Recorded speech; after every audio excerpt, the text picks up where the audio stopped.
سړی براتلو د هغه دا یو خپه نه وه. ما دې پوښتنه وکړه چې دا خپه دې ولې دې بیخ کې کټ شوې ده؟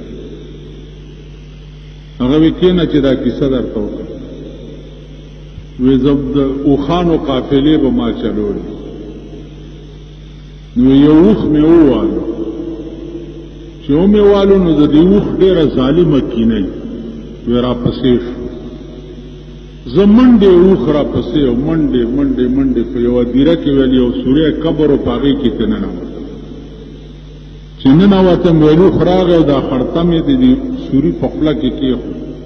مطلب یې دا و چې روخو به وځې پرېږدم دې نه چې خوړلی مې یو قبر کې اوس دننه ناست یم، داسې چې یو ساعت پس مې نظر ولګېدو نو د مړي یو کوپړی پرته وه او د دې کټې ګوتې عمره یو لړم هغه په دې کوپړی د پاسه ګرځېدو، خو چې په لکۍ به یې ټک ورکو نو د سر به یې داسې چون نارې، بیا به یې چې ټک ولا ورکو بیا به یې چون نارې کو، دا سر به یې داسې په ټوپونه او د مړي کوپړی.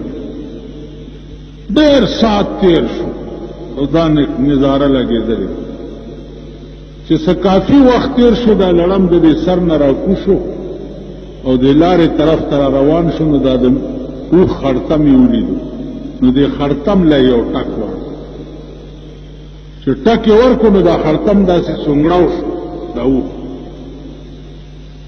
په دې کې ورځ ټوله تېره شو، اوښ اوس خوځي نه. وی زه روغ غوندې په هغه سرنګ راووتمه، چې راووتمه نو د ډېرې غصې نه مې د اوښ له په دې خېټه کې لته ورکړه چې په ما خو د قیامت تېر کو بیړه دې غرقه شه. وی چې لته مې ورکړه دا ټوله خپه مې په اوښ په خېټه کې ننوته، یعنې هغه اوښ بلکل په هغه یو ټک باندې څه شی شوی و، اوبړی شوی و بلکل. وی بس خپه مې یکدم پولی شوه، سرمن کې ولاړه، خپلوانو اسپتال ته راورسولم، ډاکټر رانه وویلی چې دا خپه بلکل ګنګرین شوه او دې بیخ کې ټکټ کې ټول بدن یې ختمېږي. نو ویل دا خپه یې رانه په بیخ کې کټ کړه، دا وی چې دا کیسه